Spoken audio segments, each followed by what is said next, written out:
भक्ति जोड़ती है ना कि छोड़ती है। जैसे आप हमसे जुड़ रहे हैं, हम आपको भगवान से जोड़ रहे हैं, आप चार को और भगवान से जोड़ रहे हैं। भक्ति सबको सुख प्रदान करना चाहती है।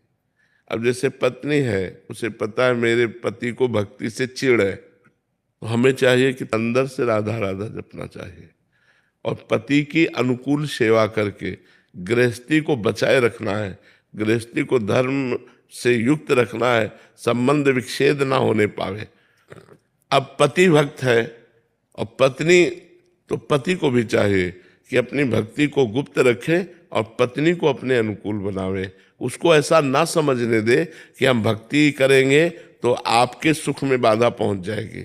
नहीं, हम आपको और प्यार करेंगे और ऐसा प्यार संबंध रखना चाहिए कि दोनों का जीवन निर्वाह हो जाए। क्योंकि अगर संबंध विच्छेद हो जाता है तो आपकी भक्ति में फर्क पड़ जाएगा, चाहे आप पत्नी हो चाहे पति हो। क्योंकि मन एक है ना, जब वो मन देखेगा हमारा संबंध विच्छेद हो गया तो फिर मन भक्ति में नहीं टिकेगा। इसलिए हमें चाहिए कि दोनों का प्यार में जीवन बना रहे। अगर हम बाहरी भक्ति के चिन्ह ना धारण करें और प्यार भरा जीवन बन रहा है और अंदर अंदर हम क्या जप रहे हैं क्या जाने, अंदर हमारे क्या चल रहा है ये किसी का अंदर का तो कोई जिम्मेवार है नहीं। बाहर का मान लो हमारी पत्नी को लगता है कि तुम कंठी तिलक और सब किए हो तो तुम कल कहीं बाबा जी न बन जाओ, कल कहीं हमारे सुखों में बाधा न पहुंचा जाओ। तो हमको बिल्कुल शांत रहना चाहिए। कैसे? बिना रज में जल डाले ऐसे रज से कर लो तो तिलक हो गया। और रोज तुलसी जी को प्रणाम करो और नाम जप करो, अपने पत्नी को अनुकूल करो। पत्नी में भी भगवान है, गृहस्थी न टूटने पाए। ये हमारी दंपतियों से प्रार्थना है कि आप अपनी भक्ति को ऐसा गुप्त रखें जिससे एक दूसरे को चिढ़ ना पैदा हो, एक दूसरे का संबंध विच्छेद न हो और आपका जीवन आनंदमय गृहस्थी से चले। भक्ति आनंदमय है, भक्ति सबको जोड़ती है, भक्ति सबको सुख प्रदान करती है। ना कि भक्ति वैर विग्रह या संबंध विच्छेद डिवोर्स आदि करवाती है। ये नहीं, डिवोर्स होने से भक्ति में कलंक लग जाएगा।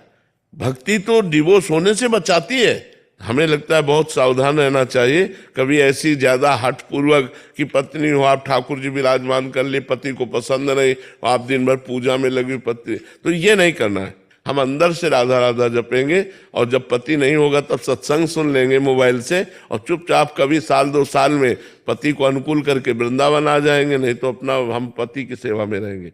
ऐसे रहना चाहिए, ऐसे पति को भी करना चाहिए, संबंध विच्छेद नहीं करना चाहिए।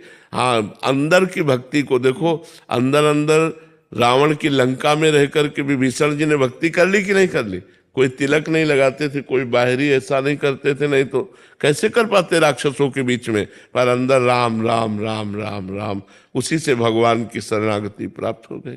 तो अंदर की हमारी भक्ति पुष्ट होनी चाहिए, अंदर अंदर हम खूब नाम जप करें। अगर हमारे पति पत्नी में धर्म युक्त प्यार बना रहे तो हमारी भक्ति जय को प्राप्त हो रही है। अगर हमारी पति पत्नी में संबंध विच्छेद हो रहा है तो ये हमारी भक्ति हार गई, हमारी भक्ति हार गई, पक्का समझो। हाँ, अब यहां दूसरी बात है, अगर पति व्यभिचारी है, पर स्त्रियों से व्यभिचार करता है, तो फिर अगर पत्नी व्यभिचारी है तो फिर दूसरा कानून लागू हो जाएगा, फिर त्याग देना चाहिए, फिर संबंध विच्छेद कर देना चाहिए।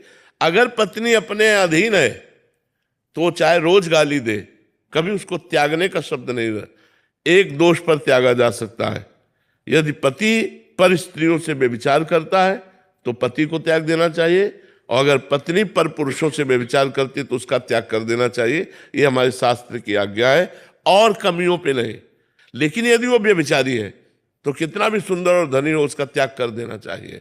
अगर वो व्यभिचारिणी है तो कितनी भी सुंदर और कितना व्यवहार अच्छा दिखाने वाली हो उसका त्याग कर देना चाहिए, नहीं तो जीवन संकट में पड़ जाएगा, धर्म संकट में पड़ जाएगा। ऐसा शास्त्र आज्ञा है।